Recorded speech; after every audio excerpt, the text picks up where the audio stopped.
Hai sahabat Pejuang Rupiah, apa kabarnya? Salam sehat buat sahabat semua. Kembali lagi dengan aku Henki Andema. Kali ini aku kembali akan membahas mengenai seputar dunia cryptocurrency. Dan khususnya di video kali ini aku akan bahas mengenai token ACT atau A-Chain ya. Buat teman-teman yang penasaran dengan videonya, silahkan tonton sampai selesai. Yang suka boleh like, komen, dan juga subscribe yang belum subscribe ya, supaya tidak ketinggalan dengan updatean dari video aku berikutnya. Baik, tanpa membuang waktu, mari kita mulai pembahasannya. Seperti biasa, kita awali dulu dengan coin market cap. Terlihat hari ini market crypto secara global turun sekitar 0,63% teman-teman. Di mana di sini kita bisa lihat dari Bitcoin ya, di sini mengalami koreksi sekitar 0,56%. Begitu juga dengan Ethereum turun sekitar 2,55%. Binance Coin turun sekitar 1,11% ya. Begitu juga dengan token-token yang lain dan juga koin yang lain seperti Cardano, Ripple, Polkadot, Dogecoin, Avalanche, Luna, dan juga Shiba Inu ya. Di sini mengalami koreksi. Tapi Luna sendiri kalau misalkan kita lihat di sini menguat ya, malahan menguat sekitar 12% lagi hari ini. Sangat luar biasa sekali. Nah, kalau misalkan bertanya mengenai ACT ya, kita akan langsung saja cek mengenai ACT atau A-Chain. Di mana A-Chain ini berada di peringkat 1229 teman-teman di coin market cap. Harganya saat ini di kisaran Rp114, dimana ini adalah harga dari total dari market yang sudah memperdagangkannya gitu ya di sini. Jadi banyak market atau exchange yang memperdagangkan dari A-Chain ini atau ACT. Dimana kalau misalkan kita cek ada sebanyak 11 market ya. Oke, dimana untuk maksimal supply dan juga total supply dari ACT ini sebanyak 1 miliar token teman-teman, yang sudah beredar sebanyak 999,999 miliar token, hampir rata-rata sudah terjual semua ya, atau sudah diperdagangkan. Dimana ACT ini merupakan koin teman-teman ya, jadi ini bukan token tapi koin. Kita akan langsung bahas saja mengenai technical analysis dari koin ACT ya. Kita langsung buka saja di Indodax. Mungkin buat teman-teman yang saat ini mungkin ada trading ya di ACT atau mungkin saat ini ingin ambil posisi ACT, aku akan membuatkan analisanya seperti apa teman-teman. Di sini aku sudah menggunakan chart time frame satu hari ya, one day. Jadi untuk melihat pergerakannya, kalau misalkan kita lihat hari ini ACT kembali koreksi teman-teman ya. Kita cek sekitar 4,86% turunnya gitu ya.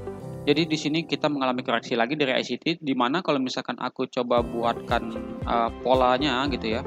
Di sini aku coba tarik garis untuk titik resisten ya, dan juga aku hubungkan juga ke titik support ya teman-teman. Nah, kurang lebih seperti ini. Aku coba buat dulu supaya teman-teman mengerti ya. Di sini aku buatkan support dan juga yang di atas ini resisten ya. Oke. Nah, di sini. Jadi kita ada support dan juga resisten teman-teman. Di sini kalau misalkan kita cek, kita ini sebenarnya membentuk pola yang namanya descending triangle teman-teman ya. Jadi pola descending triangle itu kalau teman-teman yang belum tahu, di sini aku ada contohnya. Nah, di sini. Oke. Biasanya pola descending triangle kalau misalkan kita datang dari downtrend ya atau penurunan, kita biasanya kelanjutannya itu adalah kembali koreksi ya, teman-teman. Kalau untuk di mana posisi lanjutan koreksinya kita bisa ukur dari besarnya pola descending triangle ini teman-teman. Kita langsung cek saja di sini. Kita coba ukur besarnya pola descending triangle-nya. Terus nanti kita akan hubungkan ya. Dimana kalau misalkan kita cek di sini pada tanggal 18 November kita itu breakdown teman-teman ya dari area supportnya di sini. Kurang lebih ya. Kita breakdown dan sempat untuk retest kembali menguat ke atas tapi kita gagal dan alhasil kita kembali koreksi lebih dalam ya. Dimana kalau misalkan kita ukur tadi dari besarnya pola ini, kita bisa lihat di mana saja target untuk ACT. Nah, kalau misalkan kita cek bukan tidak mungkin kita bisa melihat ACT ini koreksi hingga kurang lebih sekitar area Rp72 teman-teman. Kalau misalkan kita tarik Fibonacci retracement ya dari koreksi sebelumnya hingga penguatan ya. Nah, di sini aku ambil untuk koreksinya di sini ya. Di sini satu ya. Dan untuk penguatannya aku ambil dari sini teman-teman. Oke. Nah, jadi kalau misalkan kita cek di sana, kita bisa melihat di mana potensi untuk ICT. Pertama itu kita ada tahanan ya. Kita ada support yang terdekatnya teman-teman saat ini, yaitu di area Fibonacci 1.6 atau di kisaran harga kurang lebih Rp82 ya. Mungkin ini akan menjadi tahanan untuk ICT.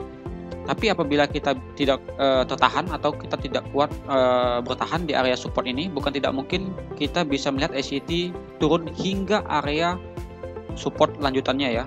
Ya tadi kalau misalkan kita cek dari besarnya bukaan ini, bukaan pola descending triangle, kita bisa menyentuh area harga Rp72. Tapi kalau untuk di Fibonacci-nya kita bisa melihat ada support di area harga Rp70 teman-teman. Jadi mungkin kita bisa hingga area di sini ya. Tadi dengan catatan ya, mungkin kalau misalkan di support Fibonacci 1.6 di sini tidak kuat menahan pergerakan dari ICT ya. Jadi akan kita tunggu bagaimana ICT berikutnya. Nah, kalau misalkan teman-teman bertanya, kira-kira kalau menurutku pribadi seperti apa, aku saat ini tidak akan beli untuk ICT-nya teman-teman. Karena kalau aku pribadi sih, aku akan tunggu di area-area supportnya ya. Terutama di area support Fibonacci 1.6 atau di kisaran harga Rp82. Dan juga nanti aku akan coba tunggu lagi di area support Fibonacci 2.0 ya, atau di kisaran harga kurang lebih Rp70 teman-teman. Jadi aku sistemnya akan cicil ya, bukan all in. Jadi kalau misalkan teman-teman bertanya di mana titik untuk buy gitu ya, ya di area supportnya lebih baik teman-teman, daripada kita membeli di area-area seperti ini. Kita belum tahu ke depannya seperti apa ya, apakah kita bisa menguat gitu ya, atau bahkan kita bisa lanjut koreksi kembali hingga area support terbawahnya ya. Jadi kalau misalkan nantinya pun kita di area support Fibonacci 2.0 ini tidak kuat menahan pergerakan koreksi dari ICT, bukan tidak mungkin juga kita bisa melihat ICT koreksi hingga kurang lebih di kisaran harga sekitar Rp51 teman-teman ya. Jadi semoga saja ya, kalaupun misalkan kita mendapatkan koreksi dalam, kita harapannya bisa tertahan di area support Fibonacci 2.0 ya, atau di kisaran harga kurang lebih dari Rp72 hingga Rp70 teman-teman ya. Karena di sini juga kalau kita lihat cek lebih lanjut, kita ada tahanan teman-teman. Di sini sekali ya, tertahan di sini, dan juga di sini 2 kali teman-teman ya. Jadi ini adalah area ya, area. Oke. Nah, jadi untuk analisa dari ICT sih untuk kedepannya seperti itu. Nah, mungkin nanti kita juga bisa lihat untuk ICT ya, semoga saja di sini kita bisa menguat ya, dan kita bisa kembali dulu ya untuk retest kembali ke area support yang sudah dijebol. Kalau misalkan retestnya gagal, nah wanti-wanti ya, waspada karena bisa koreksi lebih dalam. Oke, jadi untuk analisa ICT sih, buat teman-teman yang saat ini ada trading ataupun ada posisi di ICT, ya kita tunggu saja konfirmasi dari ICT berikutnya seperti apa. Jadi untuk analisanya aku rasa cukup untuk ICT, semoga membantu buat teman-teman yang saat ini ada posisi dan juga saat ini ingin ambil posisi ya. Oke, terima kasih buat teman-teman yang sudah tonton sampai selesai. Dan juga buat teman-teman yang sudah support channel ini hingga sejauh ini, kalau kita lihat subscribernya sudah mencapai sekitar 650 orang. Sangat luar biasa sekali, aku sangat bahagia. Terima kasih buat teman-teman yang sudah support sejauh ini ya. Oke, kita akan kembali lagi di next video mengenai pembahasan dari koin dan juga token yang lainnya. Stay safe buat teman-teman semua, salam sehat, salam cuan.